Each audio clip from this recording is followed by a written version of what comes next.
Okay, I'm gonna get started. So my name is Kimberly. I write the blog Keep the Tail Wagging, and I write about feeding my dogs. I make my own dog food. It's raw. And so right now, excuse me, I am making dinner and I am late. So this is gonna be fast. So they are having pork this week. A lot of people are afraid to feed pork because they are worried about parasites. Not a problem with human grade pork. So I get my pork through a local raw food co-op.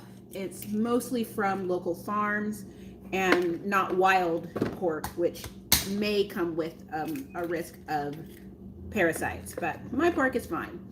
My eggs come from a local farm. So I save these shells and then grind them up, and I use them as a source of calcium. We have a growing puppy. He's a year old, but he's still growing. And so he gets a little more calcium and phosphorus in his diet to support those growing bones. We're just doing all that. And I'm going to give him 2 eggs.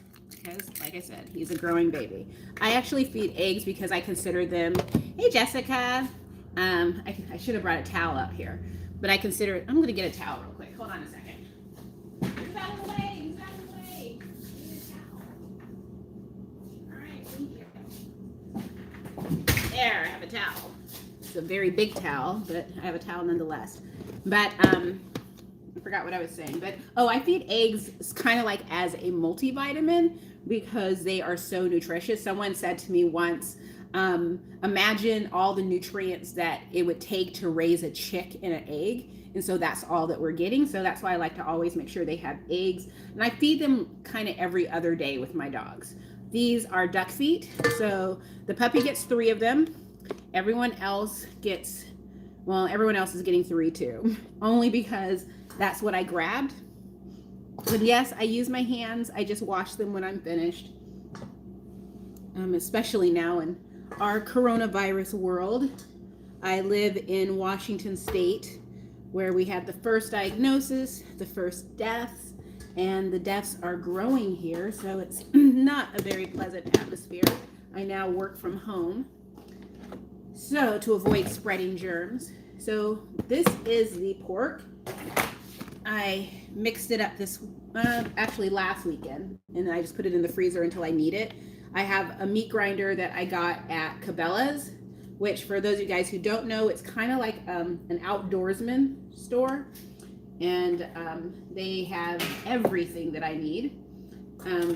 In that I buy my socks there because they have the best wool socks for wintertime, and then my meat grinder and any accessories I need for my meat grinder.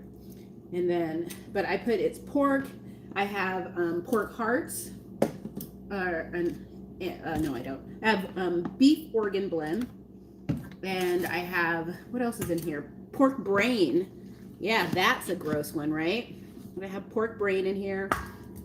And I use duck wings for the source of bone. I mean, duck wings are, I think, 60% meat, 40% bone. Or maybe it's 70-30. I can't remember, but I know you can find this information on the Perfectly Rawsome website. There, Ronnie has a tremendous amount of great data and information on that website. Plus, she actually has the education to back up what she says. So it's an amazing resource. So this is me filling, I filled everyone's dish except for the puppies. That would have been lovely. I weigh all of my meals, and the reason why is because I have overfed my dogs in the past, leading to weight gain. And while some people are really good at eyeballing a meal to figure out how much is in there, I'm not good at that. So I just weigh everything that my dogs eat. So that is the food. I'm also going to add pork hearts. I just basically cut them up. And the reason why I add pork hearts is for vitamin B and other vitamins. I also might do like a vitamin B supplement. There is a liquid one that I really like, but it's not available. The version I want is not available on Chewy.com, and I no longer buy supplements on Amazon.com because of the risk of getting a fake supplement. So now I switched over to Mercola. But for the most part, I don't feed a whole lot of supplements. I try to stick with whole foods. And if I do feed supplements, I'm going to know why. So I'm going to tell you why I'm adding these supplements. This is Canine System Saver. This is a supplement that I started giving my dog, Sydney. This is her dish here. And when she had a partial cruciate tear. And I believe that it truly helped her heal. I saw a tremendous change in her after I started adding that to her meals. So that is what she's getting. This is glandular support. This is really good for dogs that have been spayed or neutered too early, which is all of my dogs. They were all spayed and neutered before a year of age. The puppy was the earliest at 4 months. Everyone else was spayed and neutered around like 7 or 8 months. And so they have it for female dogs and cats. They also have it for male dogs and cats. So all of my dogs get this 3 times a week. I don't do any supplement on a daily basis unless I need to do it on a daily basis. And basically it's to help with that, but also it's a great idea for me because my dogs don't get a whole lot of glands in their diet. So that is kind of like making up for that. This is Mushroom Complex. Now we had a cancer scare with Sydney, and this is why I like to add this mushrooms, because I've heard so many great things about mushrooms and their impact on cancer cells. It turned out Sydney had a fatty tumor, so not much of a scare, but she and Rodrigo get this in their diet because they're senior dogs, and when dogs become seniors, their chance of getting cancer increases. So this is sort of like my way of trying to prevent that. And then finally, this is Canapet. This is a CBD oil capsule.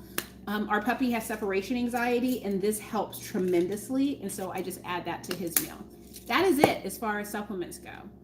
And usually I will add fermented fish stock, but I forgot to grab it out of the freezer. So the dogs will just have it in the morning. And that is it. And I will just mix up the powder and such in their food and then feed the dogs. If you need to, like if you're doing this and you need to mix up the powder, sometimes I just add water to it. But sometimes this is gross. So if you have a sensitive stomach to these type of things, let me just prepare you now. I save the blood from meat, and what I'll do is I'll just put some more blood in the meal to help mix up the powder. So I know that's, again, gross for some people, especially when you're new. I have a friend who tried to feed raw, and she would actually just vomit at the sight of raw meat. She was just so grossed out by it all.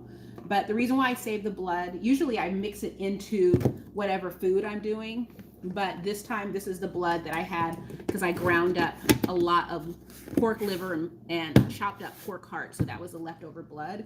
And I don't like to throw it out because there are still nutrients in the blood, and so I'll just add that to the meals and mix it in. After a while, you just sort of get used to it, and none of this stuff bothers me anymore. It's just hilarious how that happened. If you would have told me 7 years ago that I'd be doing this today, I would have been like, no, I won't. Now I just don't even care. So that is it. So if you guys have any questions, feel free to add them. I will respond to them when I get back to my computer. For now, I'm going to sign off and go and feed my dogs. So thanks for watching, guys. Bye.